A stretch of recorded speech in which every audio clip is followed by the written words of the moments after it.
My message to the youth is to be strong no matter what you're going through. Whatever you want to do in life, find something that you don't mind doing for the rest of your life. Find something that you like. And even if it seems like it's impossible, it's very, very possible. So don't get nervous. If you have a big goal, just chip away at it until you get to where you need to be. Most of us that come from just normal backgrounds, we don't see ourselves doing abnormal things. The world is full of people who were born on third and think they hit a triple and they've got all this confidence, all this stuff. For most of us, it's not that way. We don't think we're wired or programmed to do something great. Well, I'm telling you, that thought is nothing but a fear, nothing but a doubt. It's what holds you in place. So as we begin to look toward the future and look at what will it take for us to break through those fears, one, acknowledging the fear, knowing it's all right, some fear is healthy. Beginning to know that your dreams, your passions, your drive to achieve whatever it is you want, as it has more power and meaning, it will move you past your fears. As you begin to feel that you deserve it, your passion and goal is so strong, the fears won't matter.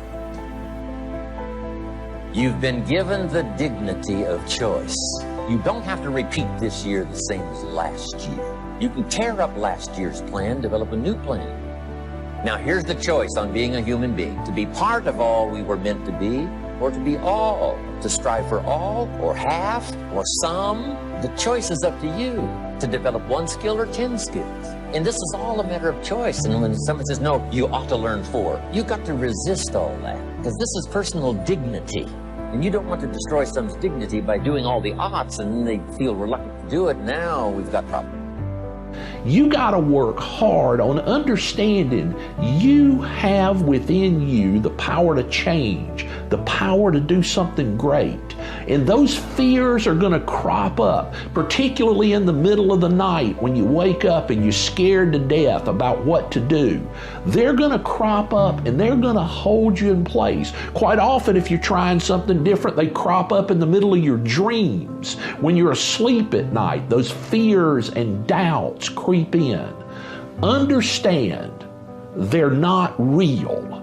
They are things in your head that have been programmed into you by your past life. Wrestle with those fears. You'll never conquer them, but control them. And go out and live the life you deserve. Choose to win. Control your thinking and go win big.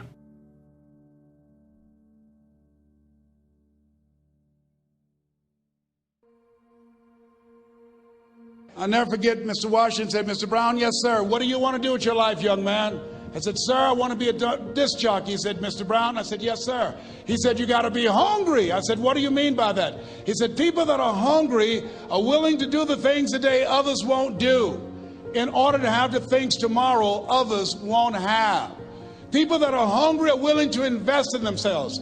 People that are hungry will go to seminars and workshops. People that are hungry are always searching, always seeking higher ground. So how do you want to make it? I said, I want to be a disc jockey. He says, good. Here's what to do. He said, I want you to read 10 to 15 pages of something positive every day. He said, you don't get in life what you want, you get in life what you are. You must program yourself to success. He said, I want you to listen to Earl Nightingale and Zig Ziglar. Listen, faith comes by hearing and hearing and hearing. He said, I want you to change your relationships.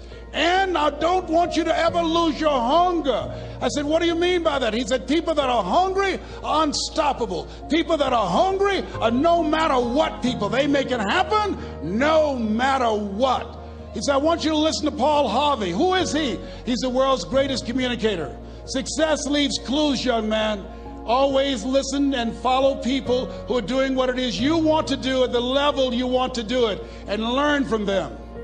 I told T. Hobb when we were standing by the stage, I said, hey man, I want to work more with you. I want you to coach me. I want to learn from you. See, I found you're never too old to learn and you're never too young to teach. Always have a thirst for learning. So I listened to Paul Harvey every day on the radio. While in school, I would go out and listen in his car. He gave me his keys. I was working to develop myself. And I continued to listen to motivational messages, and he would take me to see the late Dr. Norman Vincent Peale, who wrote the book, The Power of Positive Thinking. I toured with him before he passed. You have something special. You have greatness within you. Don't allow your circumstances to determine who you are. Don't allow your negative thoughts to hold you back. You have something special. You can do more than you can ever begin to imagine. Dr. Peale was an incredible man. I admired him. When he spoke, he gave me goosebumps. I can feel him in my heart. And I never forget, we were coming back to the school, and Mr. Washington said, "Mr. Brown," "Yes, sir." "When Dr. Peale spoke, you didn't move. When he spoke, you were hanging on every word. When he spoke, we didn't have to tell you to sit down and be quiet. Why?" I said, "Sir, I could feel him when he talked. I felt like he was talking to me, sir." He said, "He was." I said, "But he doesn't know me, but he was speaking to you.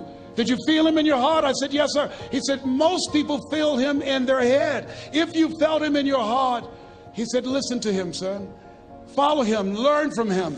And I would go to seminars and workshops. Anywhere I would find where Dr. Peale was, I would be in the audience. I would drive 200 and 300 miles just to hear him speak.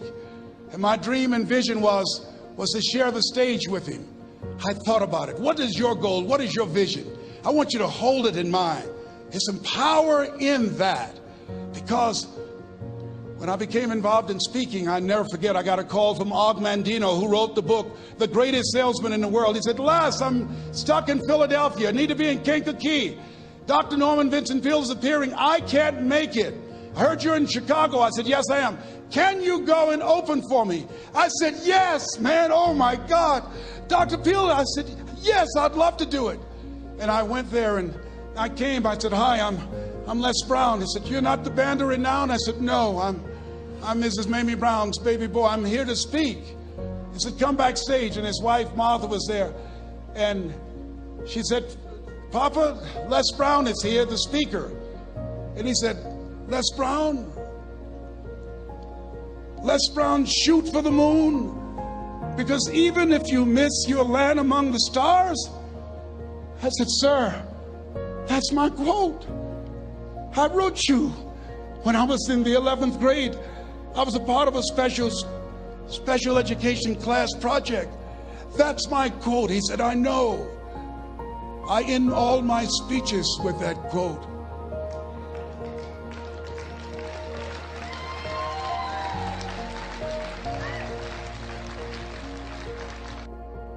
Now, let me give you 3 steps to personal development. Let's get down to the nitty-gritty.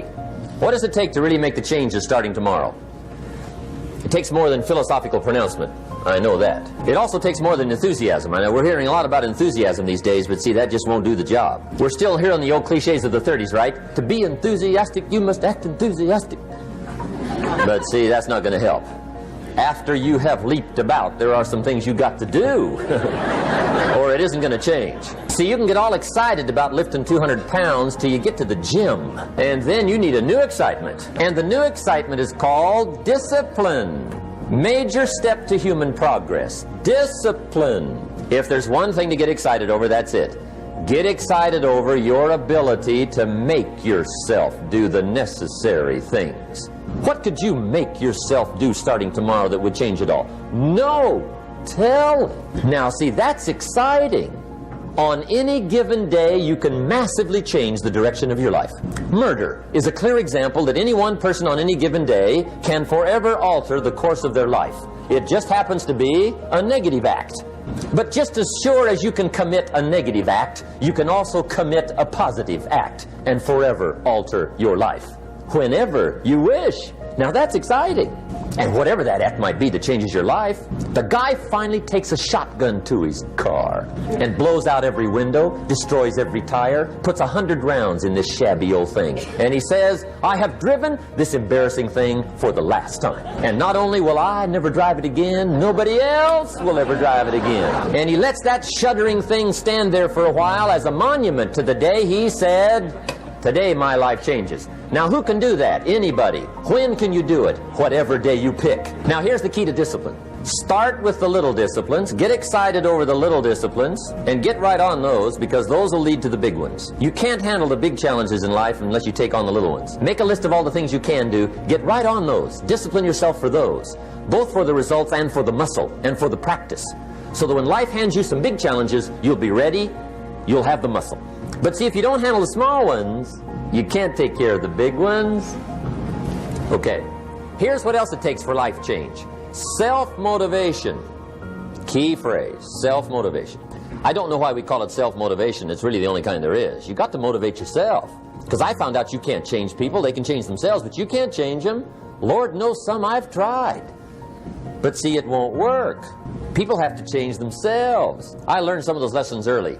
I built a little sales organization way back in those early days. I'm 25, and I had some nice people. I said, I'm going to make these people successful if it kills me. I almost died, right? I mean, you can't do that. What is my outcome in this situation? It's about disciplining your emotions. You know, something as simple as food and eating is not about your body as much as it is about your mind. It's getting command of your mind to be able to choose actions that are in your own best interest. Look, ain't no more talking. This is it. If you ready to take your game to the next level, and whatever it is, sports, life, business, whatever it is, health, listen to me very closely. You got to change that mindset. Motivate doesn't mean to yell and scream and encourage. No, to motivate actually means to provide a motive, a reason why. Because you can come up with a question like, what should I do? You're going to end up with a long list. Self-love is, hey, look, I know you got a test on Monday, you know, and I know you really want to go out with your friends, and Saturday night you want to go out, but if you fail that test, you're not going to feel good about yourself. You know, I love you too much to let you go out tonight. Yeah. And so I realized, like, yo, E, you sleep in, you play video game, don't lie to yourself. You are powerful, but you have some vices. So I started saying, okay, E, you got to discipline yourself. And this is for me, this ain't for everybody. You have to watch. You have to watch every single second. The path to strength and health and intelligence and happiness. But we get caught up in our patterns. So we want to get really sensitized, acutely sensitized, sensory acuity, to whether what we're doing is working or not. You don't have time. That's a lie. Fault and responsibility do not go together. It sucks, but they don't. When something is somebody's fault, we want them to suffer. We want them punished. We want them to pay.